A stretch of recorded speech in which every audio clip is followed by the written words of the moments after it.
हरे कृष्णा। आज हम आपको सुनाएंगे आषाढ़ शुक्ल पक्ष की देवशयनी एकादशी की पूरी व्रत कथा। आपसे निवेदन है कि कथा को अंत तक जरूर सुने, क्योंकि अधूरी कथा सुनने से दोष लगता है। और कथा शुरू होने से पहले हमारे चैनल को सब्सक्राइब करके एक बार कमेंट में दिल से जय श्री कृष्णा जरूर लिखें। श्री कृष्ण से प्रार्थना है कि एकादशी के दिन इस कथा को सुन रहे सभी भक्तों के घर विष्णु जी और माता लक्ष्मी वास करे और उनकी सभी मनोकामनाएं पूरी हो, उनके सभी कष्ट दूर हो। आइए अब शुरू करते हैं देवशयनी एकादशी व्रत कथा। जय श्री गणेशाय नमः। इसी एकादशी को देवशयनी एकादशी भी कहते हैं।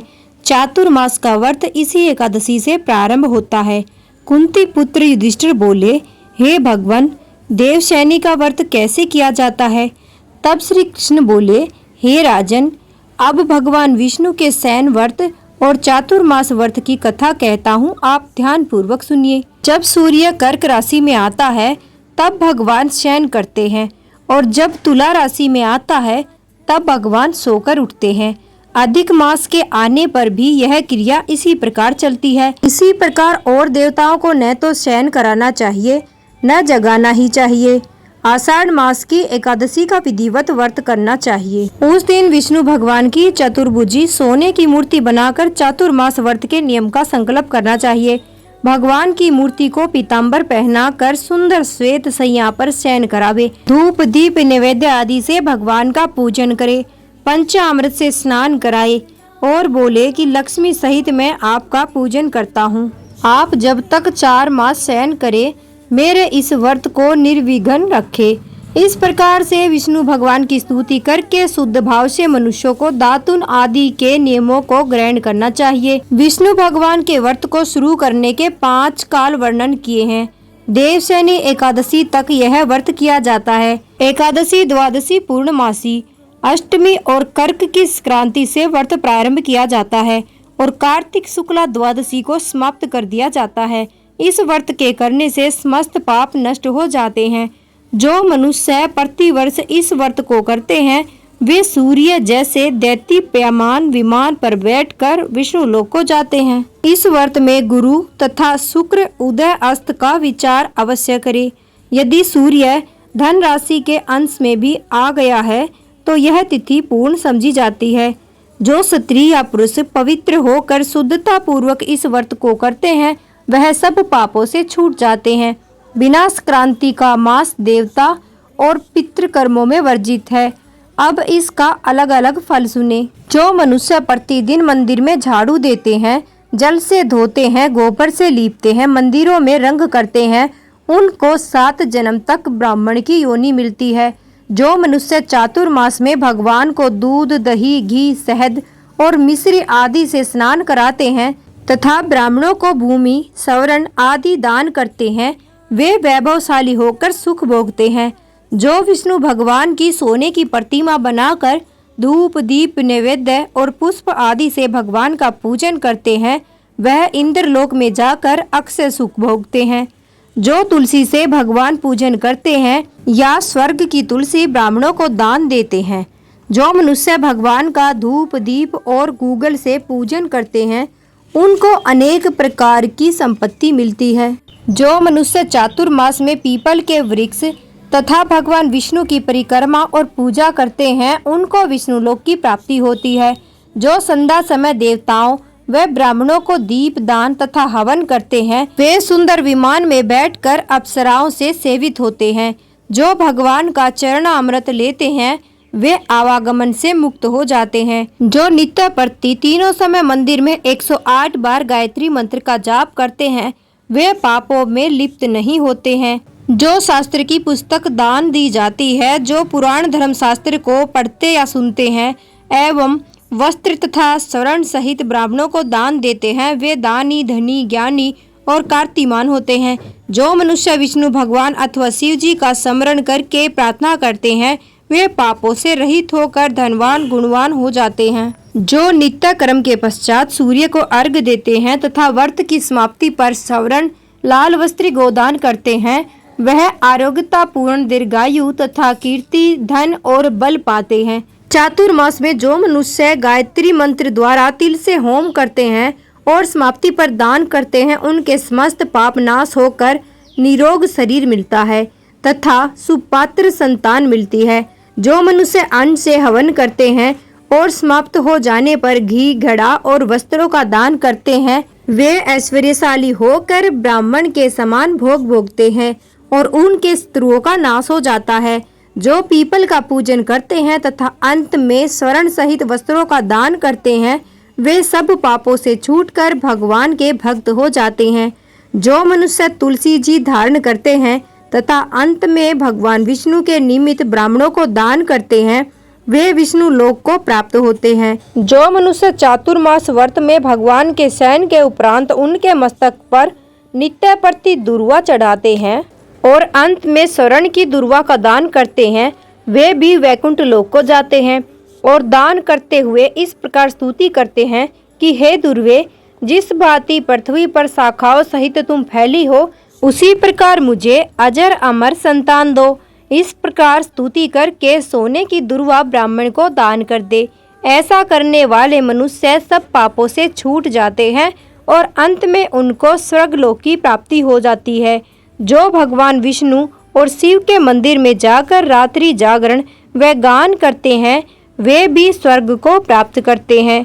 जो चातुर्मास व्रत में उत्तम ध्वनि वाला घंटा दान करते हैं, उनको यह प्रार्थना करनी चाहिए कि हे भगवान, हे जगतपते, आप पापों का नाश करने वाले हैं। आप मेरे करने योग्य कर्मों को तथा न करने योग्य कर्मों के करने से जो पाप उत्पन्न हुए थे, उनको नष्ट करिए। व्रत की समाप्ति पर जो गायों की एक ही कपिल गोदान करके वस्त्र दान करते हैं अथवा जो नित्य प्रति ब्राह्मणों को नमस्कार करते हैं, वे धनी होते हैं। उनका जीवन सफल हो जाता है, साथ ही समस्त पापों से छूट जाते हैं। चातुर्मास में जो ब्राह्मणों को भोजन कराते हैं, उनकी आयु में तथा लक्ष्मी में वृद्धि होती है। जो मनुष्य स्वर्ण का सूर्य बनाकर ब्राह्मण को दान देते हैं, उसका फल 100 योगों के समान होता है। जो शिवजी की प्रसन्नता के लिए चांदी या तांबा दान करते हैं, उनको पुत्र की प्राप्ति होती है। जो शहद युक्त तांबे के पात्र में गुड़ भरकर और शयन होने पर तिल, सोना और जूते का दान करते हैं, अन्न वस्त्र का दान करते हैं, वे अक्षय सुख को प्राप्त करके लक्ष्मीवान होते हैं। जो वर्षा ऋतु में गोपी चंदन दान करते हैं, वे भोग और मोक्ष को प्राप्त होते हैं। जो सूर्य और गणेश जी का पूजन करते हैं, वे उत्तम गति को प्राप्त होते हैं। जो चातुर्मास में भगवान का हवन करते हैं और शक्कर दान करते हैं, साथ ही उद्यापन करते हैं, उनके सब पाप नष्ट हो जाते हैं और उनको कीर्तिमान पुत्र की प्राप्ति होती है। उद्यापन की विधि यह है: 4 फल या 8 फल वाले तांबे के 8 पात्र और 48 फल के एक तांबे के पात्र में शक्कर भरकर वस्त्र, फल, दक्षिणा सहित ब्राह्मण को दान करे। एक कुंती पुत्र चातुर्मास व्रत करने वाला मनुष्य गंधर्व विद्या में निपुण और स्त्रियों का परम प्रिय होता है। जो मनुष्य चातुर्मास व्रत में ब्राह्मणों को फल, शाक आदि देते हैं, वे सुख और राजयोगी होते हैं। जो मनुष्य इस व्रत में प्रतिदिन सोठ, मिर्च, पीपल, वस्त्र और दक्षिणा सहित दान करते हैं और व्रत के अंत में सोने की सोठ, मिर्च आदि दान करते हैं, वे 100 वर्ष तक जीवित रहकर अंत में स्वर्ग को जाते हैं। जो मनुष्य बुद्धिमान ब्राह्मण को मोती दान करते हैं, वे कीर्ति को प्राप्त होते हैं। जो मनुष्य इस व्रत में तंबाकू का दान करते हैं या पीना छोड़ देते हैं और अंत में लाल वस्त्र ब्राह्मण को दान करते हैं, वे अगले जन्म में सौंदर्यशाली, निरोग, बुद्धिमान, भाग्यवान तथा सुंदर वाणी बोलने वाले बनते हैं। तंबाकू के दान से देवता प्रसन्न होते हैं और अंत में धन की प्राप्ति देते हैं। जो स्त्री पुरुष इस व्रत में लक्ष्मी जी और पार्वती जी को प्रसन्न करने के लिए हल्दी का दान करते हैं और अंत में चांदी के पात्र में हल्दी रखकर देते हैं, ऐसी स्त्री अपने पति के साथ और पति अपनी पत्नियों के साथ सुख भोगते हैं तथा सौभाग्य, अक्षय धन व सुपात्र संतान मिलती है। साथ ही वे देवताओं से भी पूजित होते हैं। जो शिव और पार्वती जी की प्रसन्नता के लिए ब्राह्मण, क्षत्रिय तथा पुरुष का पूजन कर दक्षिणा, वस्त्र और स्वर्ण दान करते हैं, आरंभ में शिव की स्वर्ण प्रतिमा बनाकर दान करते हैं, बैल का दान करते हैं, उन्हें संपत्ति कीर्ति दोनों प्राप्त होती है। जो मनुष्य फल का दान करते हैं और अंत में स्वर्ण दान करते हैं, उनके सब मनोरथ सिद्ध होते हैं तथा सुपात्र संतान उत्पन्न होती है। फल दान से नंदन वन में सुख प्राप्त होता है। जो मनुष्य इस व्रत में पुष्प का दान करते हैं, वे ज्ञान प्राप्त कर ब्रह्मलोक में पितरों के साथ अनेक सुखों को भोगते हैं।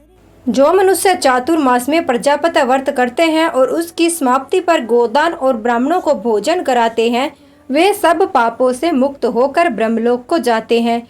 और जो वस्त्रों व बैलों के सहित हल का दान एवं शाक मूल और फलों का आहार करते हैं, वे विष्णु लोक को जाते हैं। जो सपरिवार चावल और जौ का भोजन करते हैं और तेल नहीं लगाते, अंत में कांसे या मिट्टी के पात्र में तेल भरकर दान करते हैं, अथवा शाक नहीं खाते, अंत में चांदी के पात्र को वस्त्र में लपेटकर या 10 प्रकार के शाकों से भर कर वेद पाठी ब्राह्मण को देते हैं, वे सब शिवलोक में जाकर कीर्ति प्राप्त करते हैं।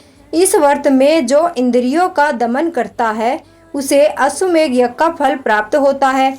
श्रावण में शाक, भादों में दही, अश्विन में दूध, कार्तिक में दाल का त्याग करने वाले निरोग व स्वस्थ रहते हैं। जो मीठा खट्टा कड़वा पदार्थ त्याग देते हैं, वे समस्त दुर्गुणों से मुक्त हो जाते हैं। भगवान का स्मरण करने वाले स्वर्ग को जाते हैं। जो चंद्रायन आदि व्रत करते हैं और एकमात्र दूध का ही भोजन करते हैं, वे ब्रह्मलोक को जाते हैं। उनका वंश प्रलय काल तक रहता है। जिस दिन भगवान उठते हैं, सुपात्र ब्राह्मणों को वस्त्रों का दान और भोजन कराना चाहिए।